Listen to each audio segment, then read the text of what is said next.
warahmatullahi wabarakatuh. Bismillahirrahmanirrahim. Alhamdulillahi rabbil alamin.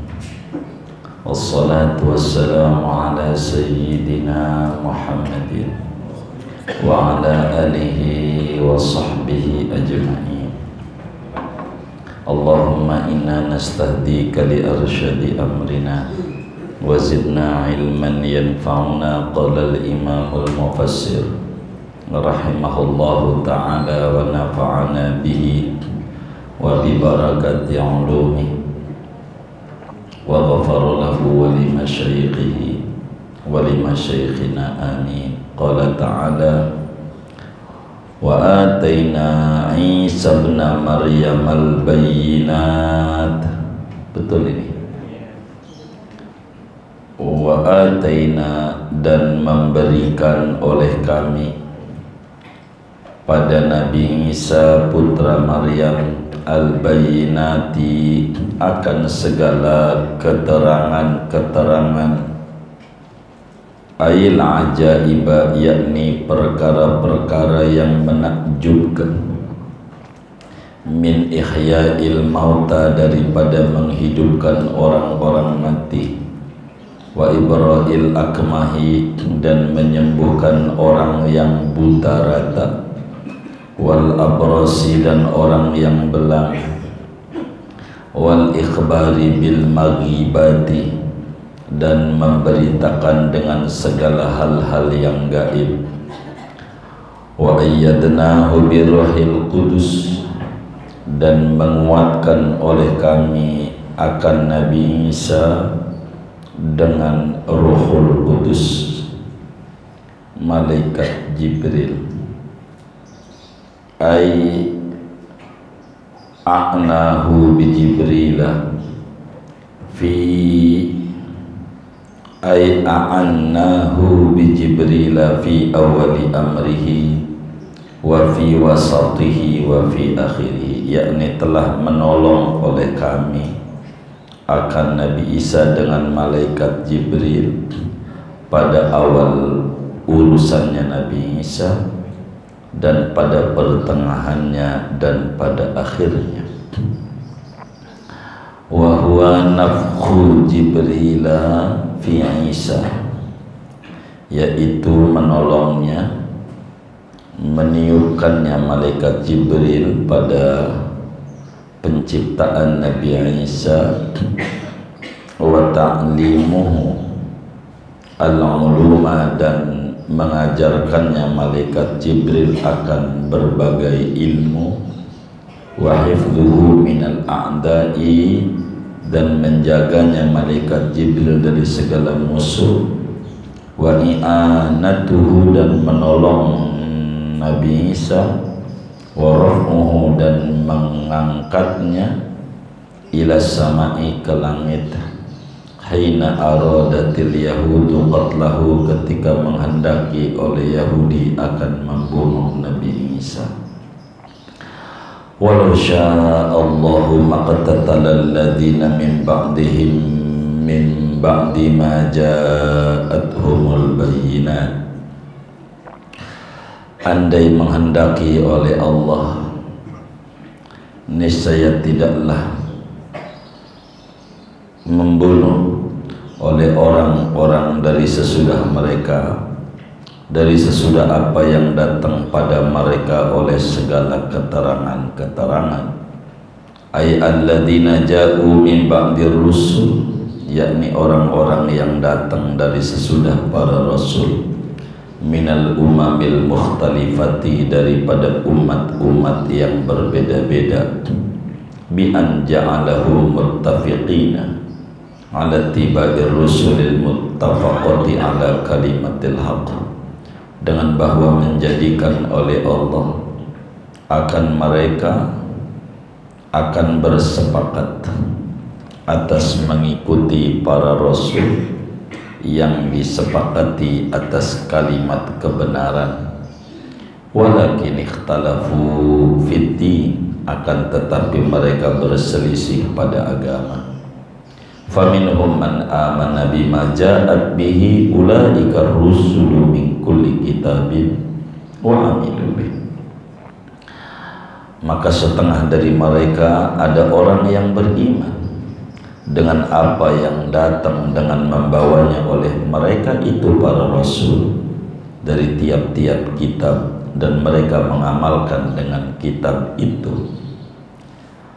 Wa minhum man kafara bidzalik, dan di antara mereka yaitu ada orang yang kufur oleh orang dengan demikian itu ma ja'at bihi ulaika rusul fa inna ikhtilafahum fid dini yad'uhum ilal muqatalati, maka sungguhnya berselisihnya mereka pada agama yaitu mendorong akan mereka kepada peperangan. Walau sya'allahu maqtatalu, andai menghendaki oleh Allah niscaya mereka tidak berperang, tidak saling membunuh. Wa hadza takriru laisa litakid, adapun ini pengulangan tidaklah yaitu untuk menguatkan, balit tanbihi bahkan untuk mengingatkan, ala anna ikhtilafahum dzalika laisa mujiban li adami masyiatihi ta'ala, atas bahwa berselisihnya mereka akan yang demikian itu pada agama,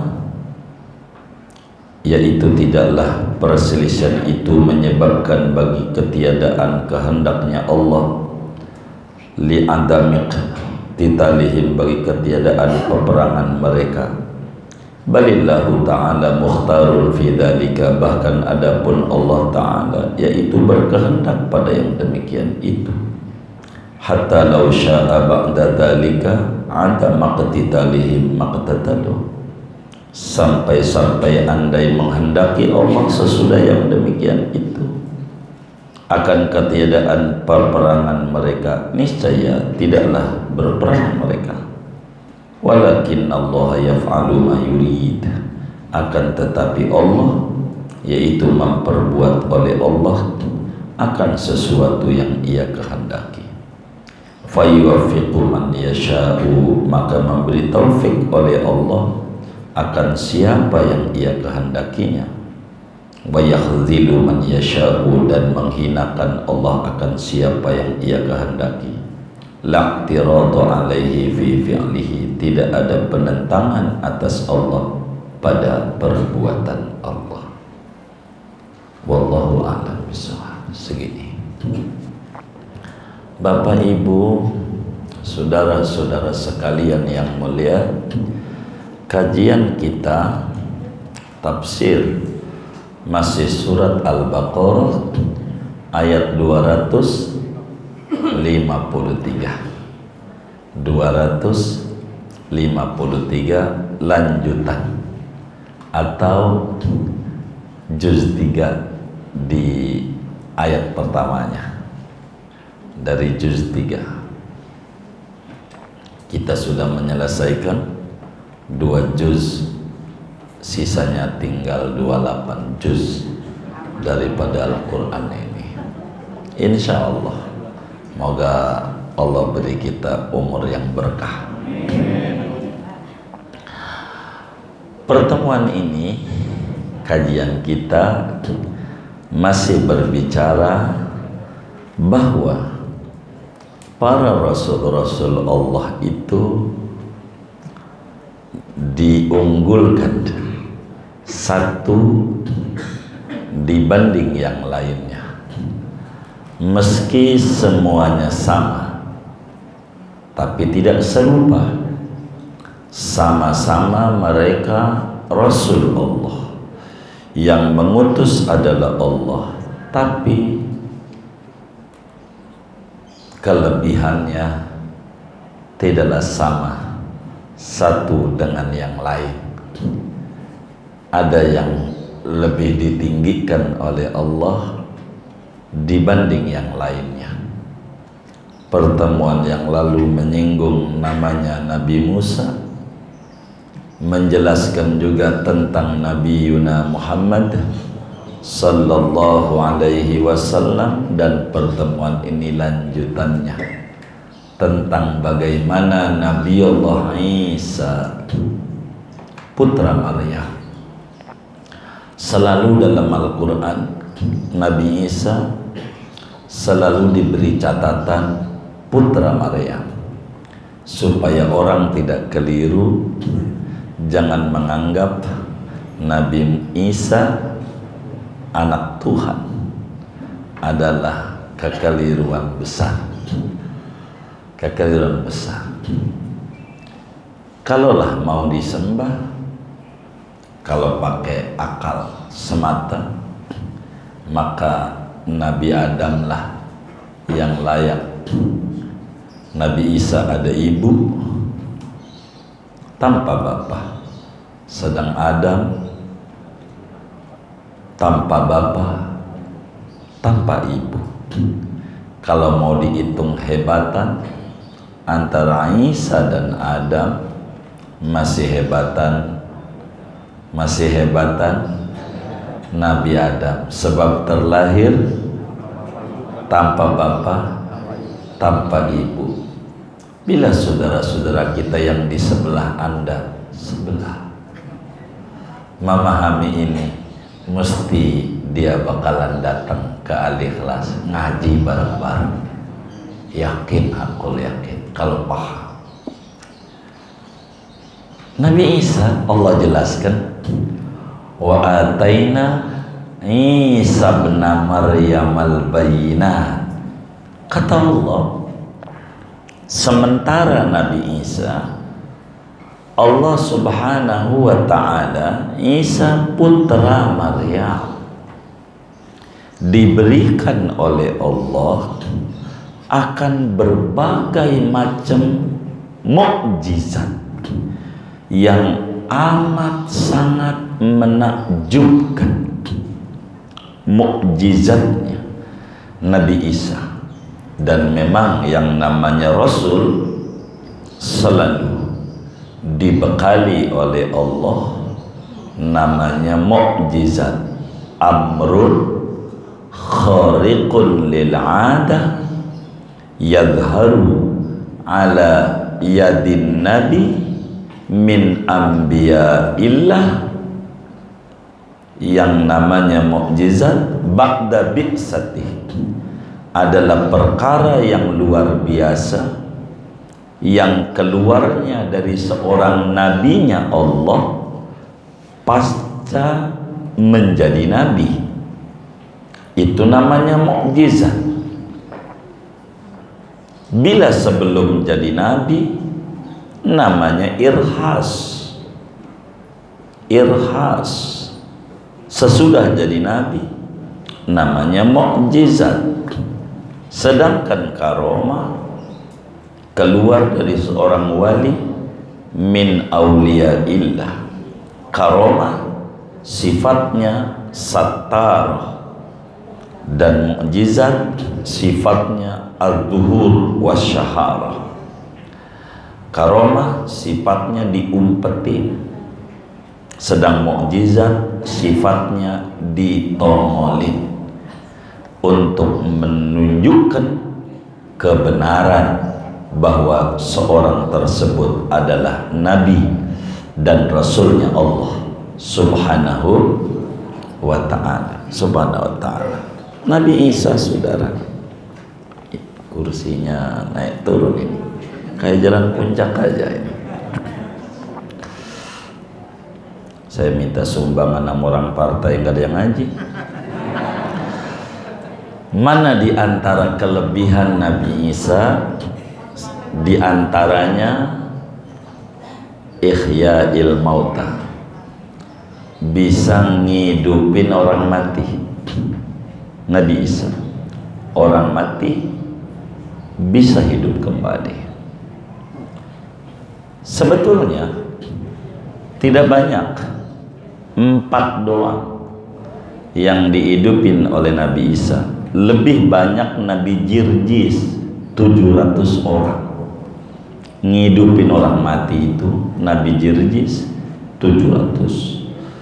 Nabi Isa 4. bisa orang mati hidup lagi.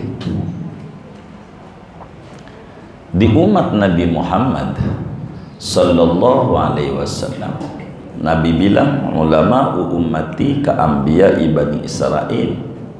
Ulamanya umatku kayak Nabi Bani Israel. Nabi Isa bisa ngidupin orang mati sebagai mukjizat, maka ulamanya daripada umat Islam bisa ngidupin orang mati sebagai karomah. Ketimbang ngidupin orang mati, wali diantara waliullah juga banyak dari umatnya Nabi besar Muhammad sallallahu alaihi wasallam. Syekh Abdul Qadir Al-Jilani, waktu terjadi perdebatan antara seorang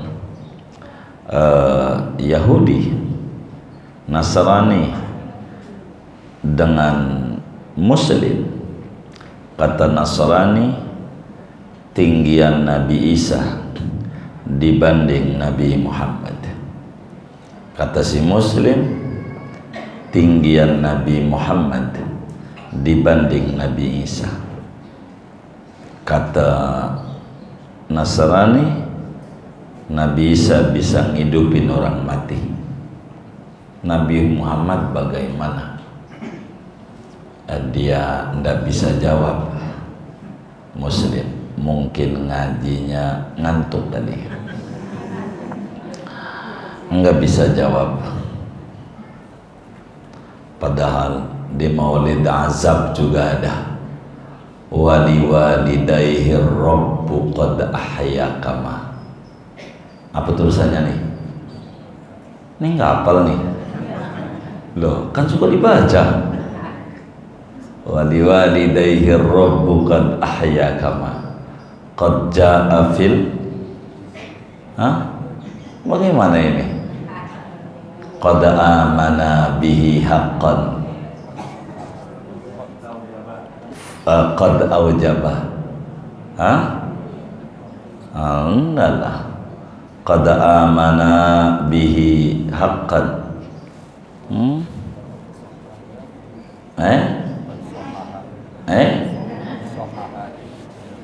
Qad sohaha di atas.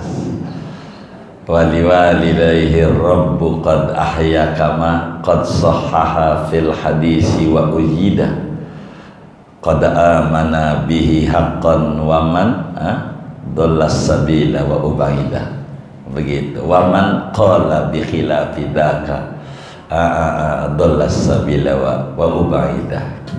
Saya kurang begitu hafal. Ini maulid gurunya Habib Utsman bin Yahya, mufti Betawi, ulama besar Mesir, Syekh Muhammad Al-Azab.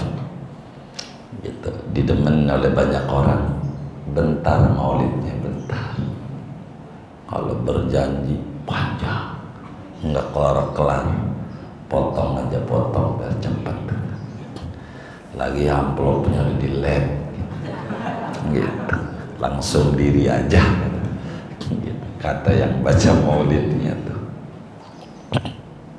Syekh Abdul Qadir Jilani lewatlah ketika debatan Muslim dan Nasrani.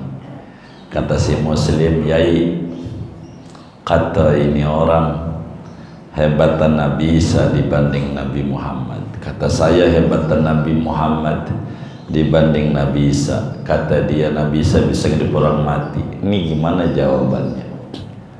Kata Syekh Abdul Qadir Jilani, gimana? Ya, Nabi Isa lebih tinggi dari Nabi Muhammad sebab bisa ngidupin orang mati. Kata Syekh Abdul Qadir, lah timbang ngidupin orang mati nggak usah Nabi Muhammad, gua juga bisa. Tuh, wadi mau begitu, bisa. Kata si Nasrani, yang benar. Kalau benar bagaimana? Apa janjimu? Saya siap masuk Islam. Apa ya? Tunjukin di sini. Di mana kuburan yang tua? Tosiga. Kuburan yang tua di mana? Nih sini. Ini makam udah 300 tahun. Baik, kata Syabdul Qadir Al-Jilani, fulan gum anu hidup, sebut mayat hidup, bangun dari kubur, beranak pinak kawin, udah 30 tahun mati lagi, bisa hidup lagi. Wani banyak ngidupin orang mati. Karomah Nabi Isa bisa menghidupkan orang mati. Ini mukjizatnya. Wa ibra'il aqmah, menyembuhkan orang yang buta. Ada orang buta rata sembuh sama Nabi Isa. Yang glukoma, katarak apalagi sembuh sama Nabi Isa. Enggak usah pakai operasi yang lama. Habis operasi kudu mendem aja di rumah 10 hari sampai 2 minggu. Enggak usah sama Nabi Isa, usap dong, sembuh. Begitu katarak, begitu glukoma, yang buta-buta sama Nabi Isa bisa melek. Nabi Isa, Nabi Muhammad banyak kayak begitu. Ini lagi cerita Nabi Isa. Wal abros, yang belang tahu belang nggak? Kulitnya jadi putih-putih gitu. Itu belang, orang sebut lepra. Itu diusap sama Nabi Isa, normal kembali. Apalagi timbang panuan doang, panuan. Nggak pakai kalpanak Nabi Isa. Tahu kalpanak nggak? Usap doang sembuh. Hebatnya Nabi Isa, hebatnya. Dan memberitakan tentang hal-hal yang gaib ke depan. Nabi Isa termasuk tentang adanya Nabi akhir zaman, namanya Ahmad di langit, di bumi Muhammad. Mana dibilangin Nabi Isa? Entar ada 500 tahun ke depan ada Nabi akhir zaman. Begitu saudara. Nabi Isa banyak menceritakan. Ini namanya mukjizat tentang kebenaran seorang Nabi dan Rasulnya Allah. Nabi Isa diberikan mukjizat yang amat sangat luar biasa. Wa ayyadnahu biruhil qudus. Allah sokong, Allah bantu, Allah dukung, Allah kuatkan Isa dengan Roh Kudus yang dituhankan juga oleh sebagian manusia. Roh Kudus, malaikat Jibril Tuhan, begitu. Isa Tuhan, ada Tuhan Bapa, Tuhan Anak, Roh Kudus, 3 Tuhan. Ini Nasrani Asia, Nasrani Eropa enggak mau. Masa anaknya Tuhan, emaknya bukan Tuhan, maka emak Tuhan, bukan Roh Kudus. Tuhan Bapa, Tuhan emak, dan Tuhan Anak. Bunda Maria, Yesus, dan Allah katanya, Tuhan Bapa. Begitu katanya. Sampai detik ini Nasrani Eropa mengatakan sesat, masuk neraka. Nasrani Asia karena tidak menuhankan Bunda Maria. Kata Nasrani Asia, Eropa sesat, tidak menuhankan Roh Kudus. Ini bilang sesat, ini sesat. Kata kita Muslim, sesat-sesat, yang benar kita. Alhamdulillah. sampai detik ini. Trinity kata.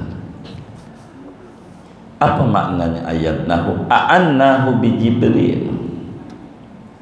Allah bantu Nabi Isa dengan malaikat Jibril di permulaan, di penghujung, maupun di antara permulaan dan penghujung. Malaikat Jibril selalu membantu Nabi Isa. Dan memang yang namanya malaikat Jibril tugasnya membawa wahyu. Mana di permulaan dengan ditiupkan oleh malaikat Jibril, Siti Maryam hamil dan punya anak laki-laki, Nabi Isa. Ini malaikat Jibril. Apa di tengah-tengah malaikat Jibril banyak memberi pengajaran kepada Nabi Isa, menjaga Nabi Isa, menolong Nabi Isa. Apa di ujung ketika Nabi Isa mau dibunuh, saat itu sudah dikepung oleh tentara Romawi bersama 12 muridnya dalam satu ruangan yang mudah, dari berbagai penjuru dikepung. Nabi Isa melalui malaikat Jibril, Allah angkat Nabi Isa ke langit. Sampai sekarang Nabi Isa ada di langit, dan di langit kedua Nabi Isa.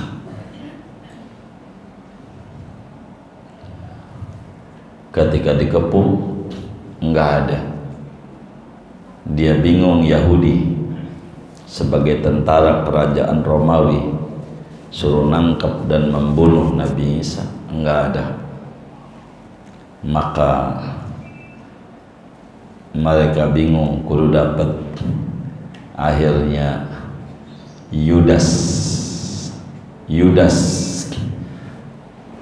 mirip Nabi Isa, tangkaplah Yudas, dibunuh dan digantung di tiang salib. Digantung, disalib. Yudas saat disalib seperti apa yang dituliskan kalau tidak salah di Injil Perjanjian Baru pada Injil Matius pada pasal 15, kalau takut saya salah ini ya, nanti dilihat lagi lah. Kata Yudas dalam bahasa Yunani, Eli Eli lama sabachthani.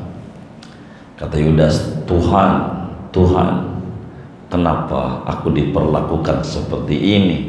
Saya disalib. Yang disalib bukan Nabi Isa, tapi Yudas. Nabi Isa masih hidup di langit, diangkat ke langit.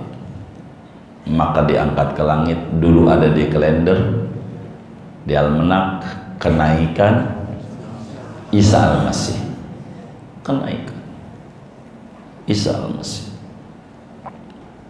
Siti Maryam kala itu masih hidup. Kata Siti Maryam, Tuhan, kenapa anak saya disalib? Allah jawab, tidak, masih hidup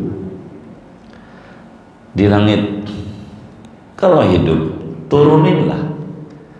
Kata Allah, apakah tidak percaya? Kata Siti Maryam, qalat bala walakin liyatma'inna qalbi. Bukan enggak percaya, saya percaya. Biar tenangan hati saya, turuninlah. Maka setelah kenaikan itu, setelah penyaliban, 3 hari berikutnya turunlah Nabi Isa ke bumi. Maka ditulis juga di almanak turunnya Isa Al-Masih.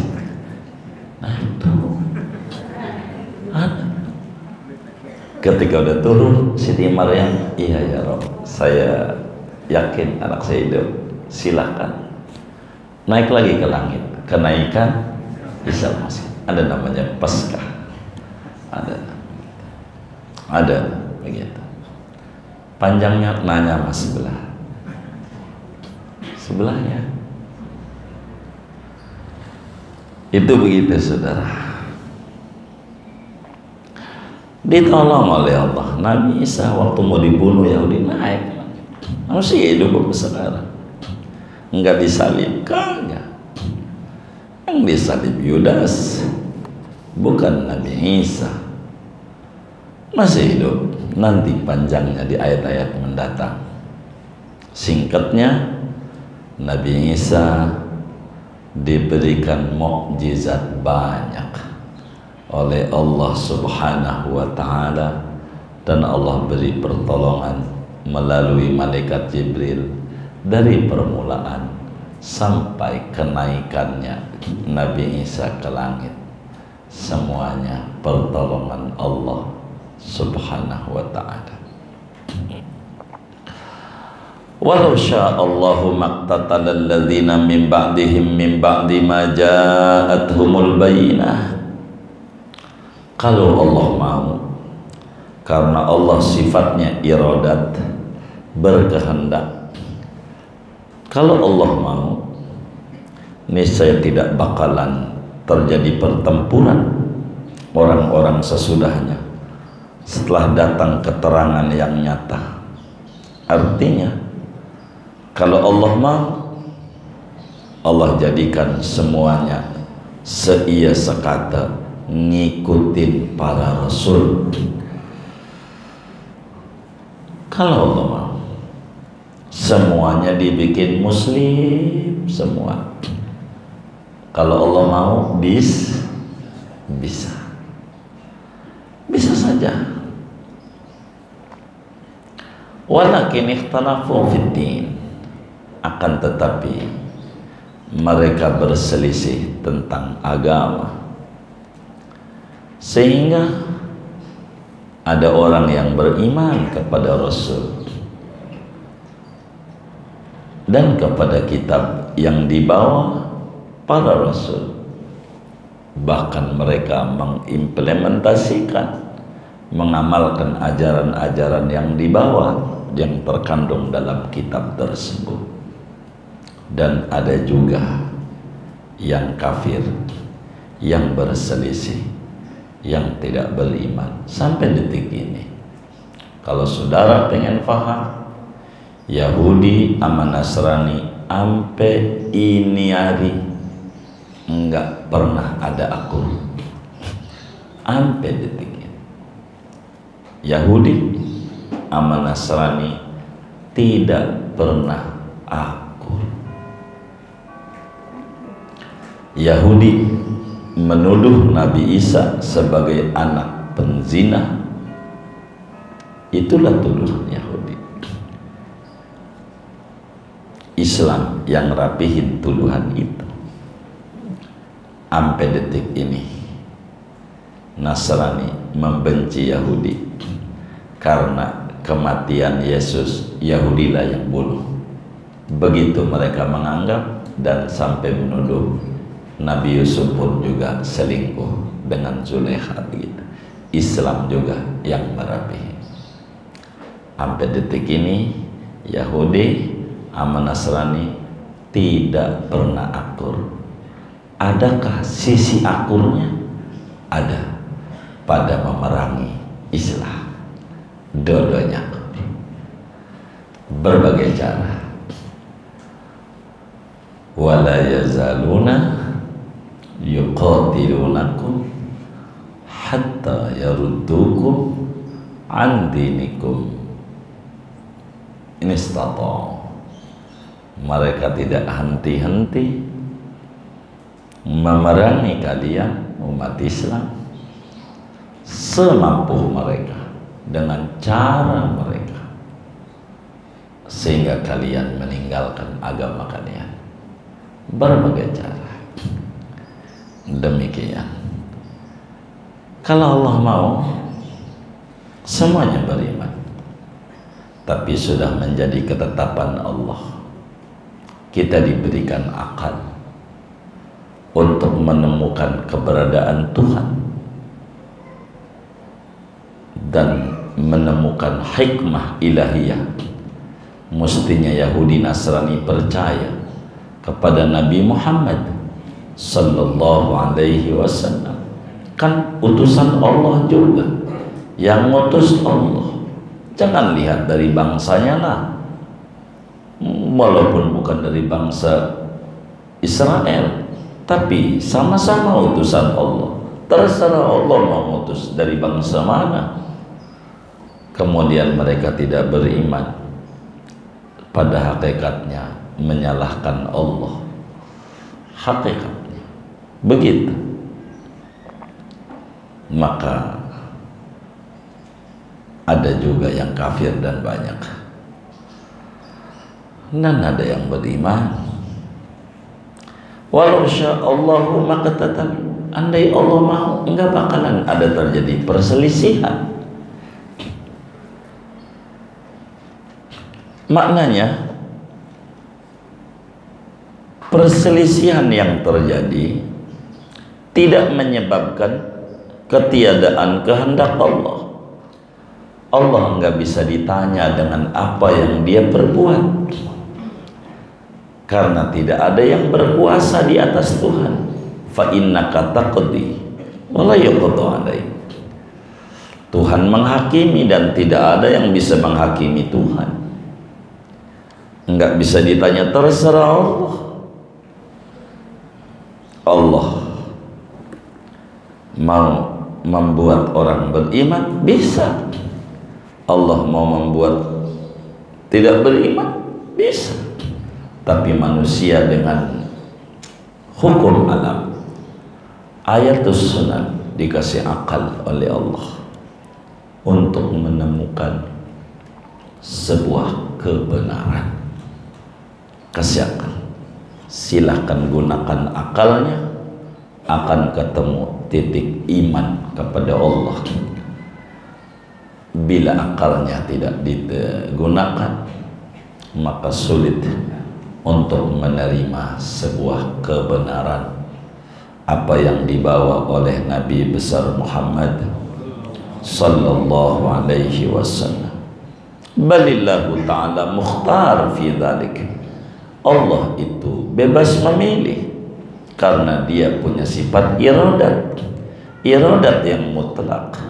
Dia bisa menentukan, dia bisa berkehendak, dia punya keinginan, dan dia bisa menetapkan. Terserah dia menetapkan apa, termasuk kita beriman.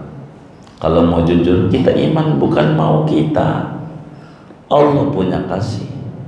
Kita beriman dengan dilahirkan dari lewat ayah bunda kita yang muslim. Bukankah itu adalah anugerah dari Allah? Kita menjadi mukmin. Sesudah kita lahir dari ayah bunda yang mukmin, akal, maukah dia terus beriman? Ataukah dia bakal goyang? Bagaimana akal mau digunakan? Allah bebas memilih, terserah dia. Kita percaya adanya takdir yang baik, yang buruk. Kufur izin Allah, iman izin Allah. Tapi izin tidak sama dengan ridho.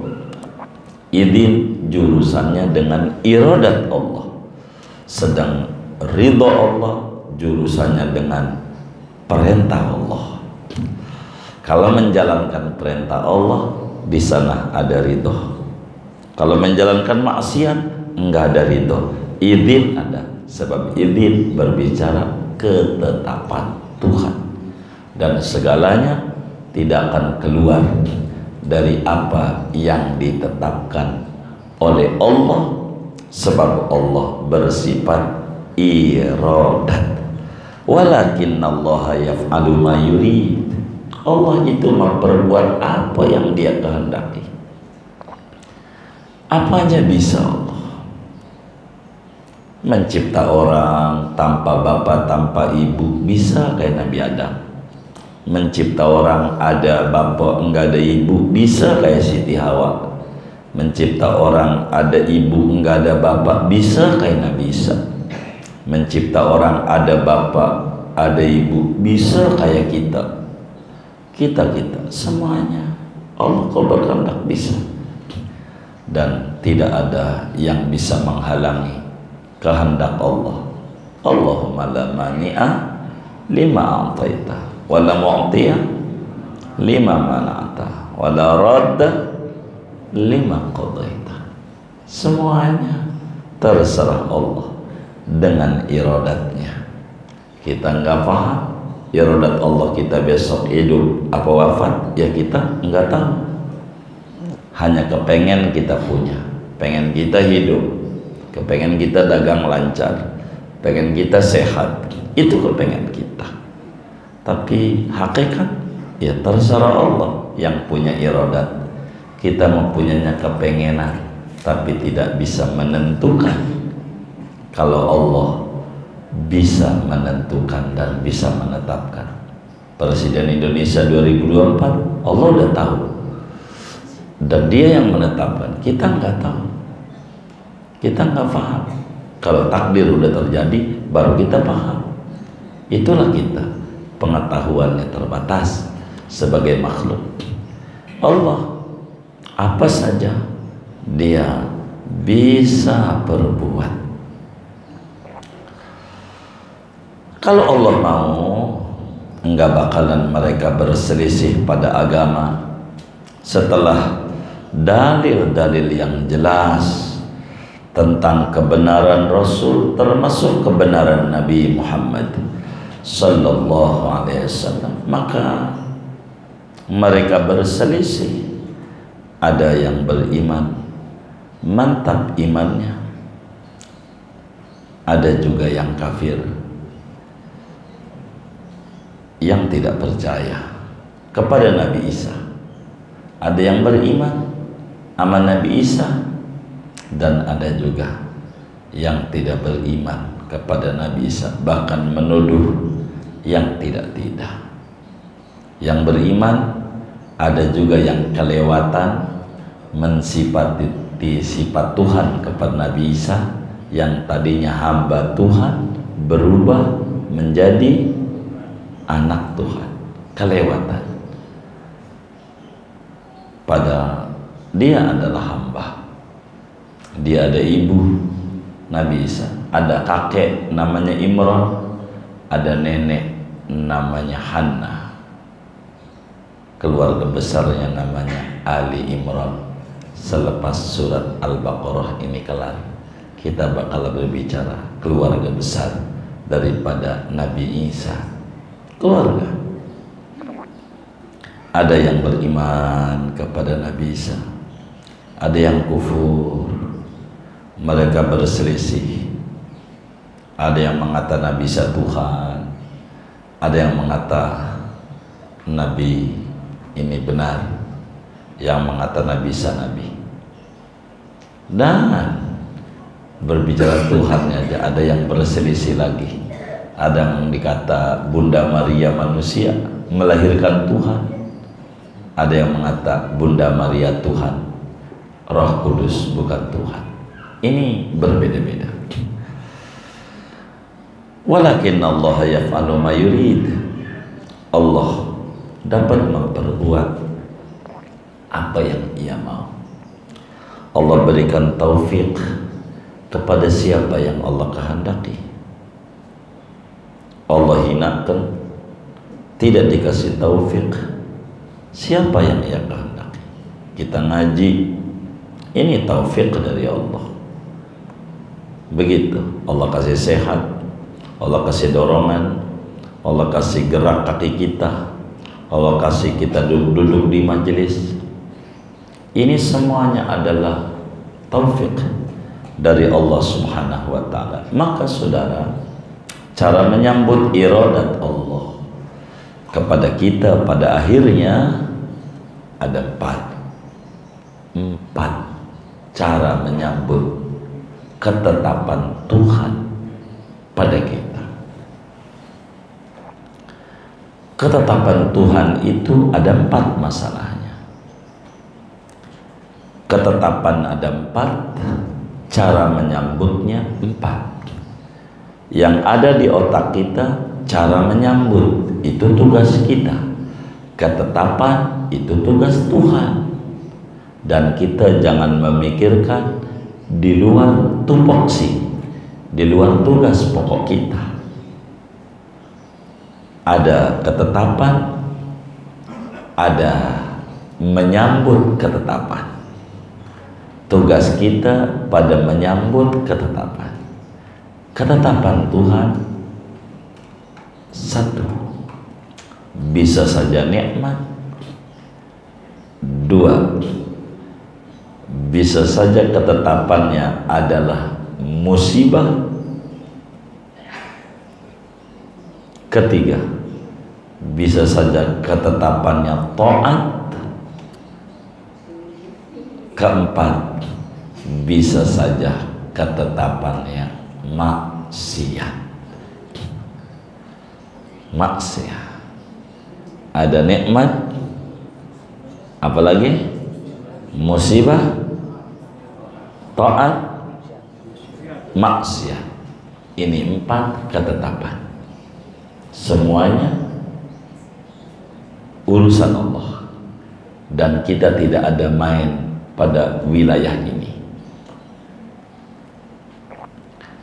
Mainnya pada wilayah cara menyambutnya. Bila ketetapannya nikmat, cara menyambutnya dengan bersyukur. Disitulah ada ganjaran. Itu di situ. Namanya cara menyambut ketetapan. Bila ketetapannya adalah musibah, cara menyambutnya dengan bersabar dan terus berikhtiar. Disitulah ada ganjaran buat kita. Bila ketetapannya taat, cara menyambutnya dengan sungguh-sungguh disertai keikhlasan. Di situ ada ganjaran. Bila ketetapannya maksiat, cara menyambutnya dengan bertaubat penuh penyesalan. Di sini tugas kita. Tidak boleh masuk wilayah Tuhan. Kita harus masuk wilayah penyambutan ketetapan. Jangan sampai kita diajak ngaji, bang, ngaji yuk, lalu kita melotot, kita narik urat leher, lu jangan ajak-ajak gua ngaji. Kalau gua dapet hidayah, lu kagak perlu ajak, gua bakalan ngaji tanpa lu ajak. Ini namanya salah menyambut ketetapan maksiat. Salah dia. Lu jangan ajak-ajak gua ngaji. Kalau gua dapet hidayah, gua ngaji tanpa lu ajak. Ngomong begini nih, dosanya ditumpahin ke bumi orang muat. Saking apanya? Saking gedenya. Saking gedenya. Diajak sholat, bang sholat yuk, dia melotot. Lu jangan ajak-ajak gua sholat. Kalau gua dapet hidayah tanpa lu ajak, gua sholat. Lo aja yang sholat belum tentu masuk surga, biar lo paham. Kata dia, kata kita, iya juga ya, apa nemenin dia aja, nemenin dia nongkrong. Ini kagak bener namanya. Yang kayak begini, ini namanya dia nyandar pada ketetapan Tuhan. Salah. Salah. Salah.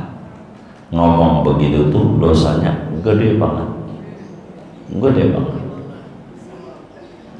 Cara nyadarinnya, dia undang ke rumah kita, lalu dudukin di kamar, dikunciin dari pagi sampai sore. Jam 2 dia bilang, "Pak, perut saya lapar, makan dong Pak." Kita jawab, "Lo jangan minta-minta makan sama gua. Kalau Tuhan kasih kenyang, lo perut kenyang, walaupun gua kagak kasih makan.